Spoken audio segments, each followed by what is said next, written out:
CCN news 24 के सभी दर्शकों को मेरा नमस्कार।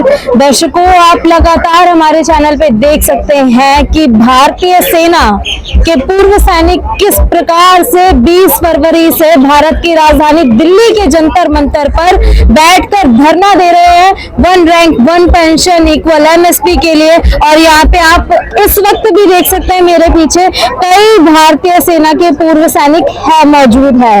आप देख सकते हैं तस्वीरों के माध्यम से। और यहाँ पे इन लोगों ने ये बैनर्स लगा रखे हैं। एक बार आइए जान लेते हैं कि ये किस वजह से यहाँ पे धरना प्रदर्शन क्यों कर रहे हैं। 20 तारीख से बैठे हुए, सरकार की तरफ से इनके लिए क्या प्रतिक्रिया आई है, इनकी मांगे अभी तक कहाँ पहुंची है और कौन कौन इनको सपोर्ट कर रहा है पीछे से। सबसे पहले आप एक बार ये बटमैन सिस्टम के बारे में मैं आपको एक बार ये बैनर देख लीजिए। सेना में बटमैन का मतलब है सेना के ऑफिसर्स के लिए फ्री नौकर, गुलाम जो 24 घंटे दिन रात सेवा में हाजिर रहता हो। इस समय सेना के ऑफिसर्स द्वारा घरों में रखे गए बटमैनों को ऑफिसर्स की पत्नियों के साथ नाजायज सेक्सुअल रिलेशन भी मीडिया तथा सोशल मीडिया में चर्चा का विषय बने हुए हैं।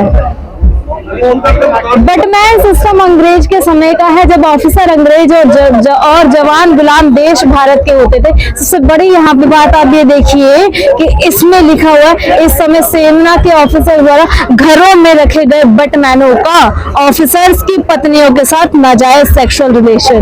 ये सबसे बड़ी बात यहाँ पे लिखी गई है, सबसे बड़ी बात। अब एक बार मैं इसके बारे में यहाँ पे जो सेना के जवान मौजूद है, पूर्व सैनिक, इनसे भी बात कर लेती हूँ। सर, मैंने ये बैनर पढ़ा और इसमें लिखा गया है कि जो बटमैन है वो है कि जो सेना है उनके सेना के ऑफिसर्स के गुलाम, वो दूसरे सैनिक छोटे पद के। उसमें लिखा है कि ऑफिसर्स की साथ सेना का नाजायज सेक्सुअल रिलेशन। गुलाम तो नहीं कहेंगे मैम, लेकिन एक बार मेरे साथ आइए, मैं आपको ये बैनर दिखाती हूँ। हाँ, देख पढ़ लिया मैंने, देखिए, सेना घरों में रखे गए बटमैनों का ऑफिसर्स की पत्नियों के साथ नाजायज सेक्सुअल रिलेशन। ऐसा सच में होता है क्या? सच में तो नहीं कह सकते, लेकिन हो सकता है। क्या आप इस बात की पुष्टि करते हैं? पुष्टि तो बगैर देखे तो पुष्टि नहीं कर सकते। बताओ अब आप क्या पूछना चाह रहे हैं? ये देखिए सर, इसमें लिखा है कि नाजायज सेक्सुअल रिलेशन ऑफिसर्स की पत्नियों के साथ है, आर्मी वालों के। नहीं, ऐसा देखो, ये चीजें कुछ ऐसी होती हैं जो आप उसको जो है उसमें नहीं डाल सकते। ये क्या है, तो ये जो है ना, हम इसके बारे में ना तो बोल सकते हैं। ये जो है वो तब दिया गया है, कुछ जो है पुराने अभी पहले का लिखा हुआ है, उन्होंने दिया था। क्या है वो, एक आपको मालूम पहले केस भी बीच में आया था, ये उसने पॉइंट उठाए थे, जैसे किसी पत्रकार ने उठाए थे कि हमें सुनने में आया ऐसे ऐसे बातें हुई है। हम इसको जो है ना इसकी पुष्टि नहीं, हम इसकी पुष्टि नहीं करते। मतलब सोशल मीडिया बस। आप आ जाओ ना से ऑफिसर्स के साथ। आपका सवाल मैं 1 मिनट इसको रोक करो। देखो, आप जो मेरे को बताओगे ना ऑन कैमरा, वो बहुत अच्छा रहेगा। पॉज करो पहले इसको। लो, देखो, हम कट कर देंगे अरे कई दिन से लगा रखा है।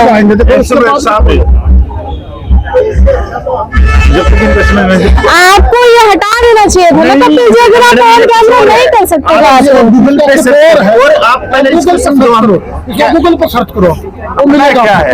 बोलिए, क्या आप क्या पूछना चाहते हो? सेना में बटमैन का मतलब होता है सेना के अफसर के लिए फ्री का नौकर। हाँ। हो गया जी जी। जो 24 घंटे दिन रात सेवा में हाजिर रहता है। सेक्सुअल हरासमेंट आप पूछना चाहते हो कैसे होता है, तो मैं एक वाजिब सवाल आपसे कहना चाहता हूँ कि पर साल 150 से 200 जवान तीनों सेनाओं में आत्महत्या करते हैं। आपके पास में गूगल है, आप ये सेक्सुअल रिलेशन या हरासमेंट कुछ भी है, आप गूगल के ऊपर सर्च करो, मीट टू में मिलेगा जो, और बहुत सारे। तो जैसे हमारी सेना के अंदर हमारी जो बहन बेटियां हैं जो अधिकारी बनती हैं, उनका भी बहुत सारे शारीरिक उत्पीड़न है, उनका बहुत सारे बड़े बड़े जनरलों के कोर्ट मार्शल हैं। आइए आपकी सुन। इसका कहने का मतलब शोषण है। बिल्कुल है, ये इस्तेमाल किया जाए, ये नहीं सब, ये बिल्कुल ऐसे ही है जैसे बटमैन सिस्टम का है। ये तो हाई कोर्ट तक ऐसे से जवान बरी होके आए हैं जिनके ऊपर ये केस चलाए गए हैं कि आप अगर ये नहीं करोगे तो आपका कोर्ट मार्शल कर देंगे। ये तो हमारे हर एक मांग पत्र में मिलेगा, प्रधानमंत्री, राष्ट्रपति और रक्षा मंत्री। वो आपके समझने में प्रॉब्लम है, हमारे समझाने में नहीं है। एक अगला सवाल और पूछो आप। 13 दिन हो चुके हैं, अभी तक क्या प्रतिक्रिया है सरकार की? सरकार प्रतिक्रिया, अभी दरवाजे खुले हुए हैं हमारी तरफ से। तो अभी सरकार ये चाहती है कि बहुत बड़े लेवल में आए, तो उसकी तैयारियां हम कर रहे हैं आगे। ऐसा तो नहीं है कि आप लोगों को भी डराने धमकाने की कोशिश कर रही हो आपका ये बड़ा आंदोलन देख के? मैडम ऐसा है कि देखो, हम तो बातचीत के दरवाजे खुले हुए हैं और बातचीत में ही लोकतंत्र है, और लोकतंत्र जब तक है जब तक बातचीत है। तो हम अपनी जो भेदभाव की आवाज है वो हम एक शांतिपूर्वक पहुंचाना चाहते हैं सरकार के सामने।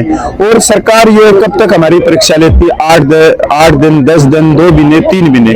पर मैं सरकार को आपके चैनल के थ्रू ये भी कहना चाहता हूँ कि वो इसको मतलब क्या बोलते हैं कि कमजोर ना समझे। जो ये सैनिक बैठे हैं ये धीरे धीरे बहुत बड़े लेवल में हो जाएंगे और बहुत बड़ी रैलियां हो जाएंगी, और सरकार को भी उस समय ना कोई बातचीत का फिर दरवाजा भी बंद हो जाते हैं अगर बड़ी हो जाए। तो अभी तक आपके चैनल के माध्यम से हम ये कहना चाहते हैं कि सरकार को बातचीत करनी चाहिए सैनिकों से। अभी तक क्यों नहीं कर पाए, क्या लगता है आपको? ये जैसे कि 75 सालों में जो सरकार सोचती है कि जो बड़े बड़े रैंक के हैं वो सैनिकों का नेतृत्व करते हैं, छोटे रैंक के सैनिकों का, जबकि जो छोटे रैंक के जो सैनिक हैं जो रिटायर्ड है वो 97% है और ऑफिसर सिर्फ 3% है, और नेतृत्व कौन करते हैं सिर्फ 3%। तो सरकार के दिमाग में अभी तक ये बीमारी है। पर अभी जो हो रहा है वो बहुत अलग है कि नेतृत्व भी जो छोटी रैंक के सैनिक है वही कर रहे हैं, मांग भी वही कर रहे हैं, और संविधान के दायरे में कर रहे हैं, शांतिपूर्वक कर रहे हैं। तो ये तो अच्छा कपिल जी, जैसा कि देखा जाता है कोई भी यदि एंटी गवर्नमेंट मूवमेंट होते हैं, सरकार से किसी चीज के लिए आंदोलन यदि होते हैं, तो ऐसे मोमेंट्स में विपक्ष सबसे पहले स्टैंड लेती है उस प्रोटेस्ट में। अभी तक आपके साथ मैंने देखा है कि विपक्ष भी नहीं आई है। विपक्ष को हमने आने नहीं दिया अभी तक। मेरे हिसाब से बहुत सारे फोन भी आते हैं किसी के पास में, विपक्ष आने चाहते हैं, फलाना आते हैं। जैसे 20 फरवरी को यहाँ पे हजारों की तादाद में पूरे सैनिक इकट्ठे हुए, तो एक आप पार्टी के सांसद भी आगे कि वो मंच पे आएंगे, वही मंच पे आएंगे। हाँ बिल्कुल, हमने मना कर दिया था। कोई यहाँ शादी या कोई खेल का प्रोग्राम नहीं है कि कोई धार्मिक प्रोग्राम, कोई राजनीतिक प्रोग्राम, ये सैनिकों का प्रोग्राम है। और सैनिक राजनीतिक से हट के जो सरकारें हैं, इसमें वो सारी सरकारें हैं, चाहे वो वर्तमान सरकार जो पूरे देश में राज कर रही है या जो क्षेत्रीय दल की हैं, जो कोई भी है, तो वो सारे राजनीतिक पार्टी एक तरफ है और हम एक तरफ है। मतलब आपको राजनीतिक पार्टियों से कोई वो नहीं शोषण चाहिए? तो इनने सब ने किया है ना, जवानों के भेदभाव तो ये सब है, सबके हाथ जी, ये इनके सबके हाथ उस शोषण से रंगे हुए, हाँ सने हुए, जितनी राजनीतिक पार्टियां। तो यहाँ पर हम ये नहीं चाहते कि कोई राजनेता आके मंच पे बोले कि मेरा जवान बॉर्डर पे लड़ता है। भाई वो सिर्फ 2 शब्द बोल सकता है, ये शहीद होता है, देश के लिए होता है। जब उसको हमारा ज्ञान ही नहीं, हमारी मांगों का ज्ञान नहीं, तो वो यहाँ पे मंच पे क्यों आने देंगे? वो वैसे जंतर मंतर सबके लिए खुला है, नीचे बैठेगा आके 2 घंटे 4 घंटे सैनिकों की बात सुने। पूरे देश से सैनिक आ रहे हैं, बड़े बड़े सुप्रीम कोर्ट के वकील हैं, आप देखते हो पूरे दिन बड़े बड़े वकील साहब बुद्धिजीवी हैं जो ज्ञान रखते हैं, तो उनकी बात वो सुने। पर मंच का हम जहाँ तक हम प्रयोग नहीं करने देते किसी राजनीतिक पार्टी। ये आंदोलन इसी प्रकार से कब तक चलता रहेगा? जब तक सरकार चाहेगी। जब तक सरकार चाहेगी। हाँ, जब तक सरकार चाहेगी। जब तक आप चाहेंगे ये नहीं, जब तक सरकार चाहेगी। सरकार तो आज हमारे को उठा दो, क्योंकि हमने भी तो बोला ना कि माननीय मांगे पूरी करें या तो उठा देते तो आप लोग उठ जाएंगे। नहीं, पहले एक बार माननीय प्रधानमंत्री है, माननीय गृह मंत्री है, 2 जो सामान्य सदस्य है, हम उन पे विश्वास करते हैं फौजी। जैसे माननीय गृह मंत्री अमित शाह जी है, माननीय प्रधानमंत्री मोदी जी है, हम इन पे बहुत ज्यादा विश्वास लेके चल रहे हैं कि एक बार इनसे बात तो हो, उसके बाद में बातचीत आगे बढ़ती है क्या नहीं। क्योंकि फिर अगर ये हमारे को कोई ठोस आश्वासन देते हैं तो इनकी ऐसा है कि बहुत बड़े पद पे बैठे हैं। दूसरे हम माननीय रक्षा मंत्री से तो वैसे हम बहुत बार मिल चुके हैं, 13 मीटिंगें कर चुके हैं, पर वहां से कोई हमारे को कुछ मिला नहीं। 13 दिन हो चुके हैं, अभी तक कभी ऐसा लगा हो कि आप लोगों की मांगे नहीं पूरी होगी, हटने का आप लोगों ने खुद कभी सोचा हो? मैडम बिल्कुल भी नहीं सोच रखा। अभी तो अलग अलग राज्य से जिस हिसाब से फोन आ रहे हैं, 13 से इसमें उत्तर प्रदेश आएगा, उत्तर प्रदेश के पूरे सैनिक आएंगे और आप देखोगे वो साथ में गुड़ भी लेके आएंगे। तो उससे 13 से लेके वो 27 तक उत्तर प्रदेश रहेगा यहाँ पे। और हम छोटी छोटी कमेटियों में फिर प्रदेशों में निकल जाएंगे। उसके बाद में हमने उत्तराखंड के लिए कहा था, पर उत्तराखंड को हमने 27 तारीख से स्टॉप किया है, क्योंकि कर्नाटक की पहले ही रिजर्वेशन हो गई 50-60 बंदों की, तो रिजर्वेशन कैंसिल करवाना और फिर रिजर्वेशन करना, क्योंकि बहुत दूर से हैं। आप देखोगे यहाँ पे आपको पूरे भारत की संस्कृति दिखेगी और लंबा चलेगा, क्योंकि देशव्यापी आंदोलन है, पूरे देश को यहाँ पे आप लोग रिप्रेजेंट रिप्रेजेंट करेंगे। पर रहेगी तादाद यही 50 की, क्योंकि बहुत सारी चीजें देखती है, आर्थिक स्थिति भी देखनी है, तो 50-60 से ऊपर नहीं लेके जाते। कोई बड़ी कॉल भी होंगी बीच में, वो तो बड़े संयुक्त मोर्चे की है, उसके अंदर बड़ी बड़ी कमेटी है, तो क्या होगा, उसकी कमेटी की भी मीटिंग है, उसके लिए हम जा भी रहे हैं पंजाब में। असल मायनों में देखा जाए तो पीसफुल प्रोटेस्ट इसी को कहा जाता है। 12-13वां दिन है आज, और अभी तक कितने शांति से बैठ के पूर्व सैनिक कितने डिसिप्लिन वे में यहाँ पे प्रोटेस्ट कर रहे हैं। अभी तक इनकी तरफ से कोई भी देखने को हिंसा वगैरह नहीं मिली है, और असल मायने में इसी को पीसफुल प्रोटेस्ट कहते हैं। सरकार से अभी भी पूरी उम्मीद है इन लोगों को। ऐसा कभी लगा हो कि सरकार आप लोगों की उम्मीद पूरी ना कर पाए? मेरे हिसाब से जहाँ तक मैं सोचता हूँ कि सरकार के पास में बात तो पूछ गई, क्योंकि जो खुफिया विभाग है वो सारी चीजें, और सबसे बड़ी बात ये है मैडम कि 15 सितंबर 2013 को एक रैली हुई थी, रेवाड़ी रैली, जहां से पर पूर्व मुख्यमंत्री के नाम की घोषणा की गई थी माननीय प्रधानमंत्री के लिए। तो वो जो रैली हुई थी वो पूरे सैनिकों की हुई थी। वहां से माननीय प्रधानमंत्री, आज वर्तमान प्रधानमंत्री है, तो इतने हल्के में तो नहीं ले सकते, क्योंकि आप देख रहे हो कि यहाँ पर 20 फरवरी को पूरे देश के कोने कोने से पूरे सैनिक पूछे, तो अभी यहाँ से भी आपके चैनलों के थ्रू जानकारी जा रही है, तो वो तादाद तो कम होगी नहीं, वो और बढ़े ही बढ़ेगी।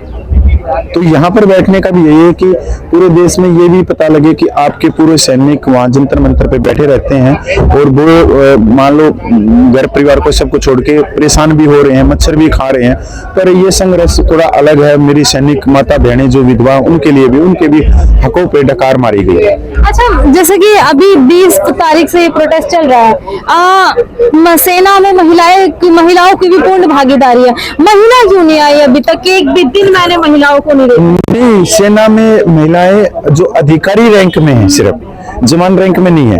अभी जवान रैंक में 2 साल पहले से ही इसमें CMP में भर्ती शुरू की है। सैनिक जो सिपाही हवलदार जैसे, उसमें महिलाएं नहीं है, तो सिर्फ महिलाओं के लिए कमीशन है, कमीशन में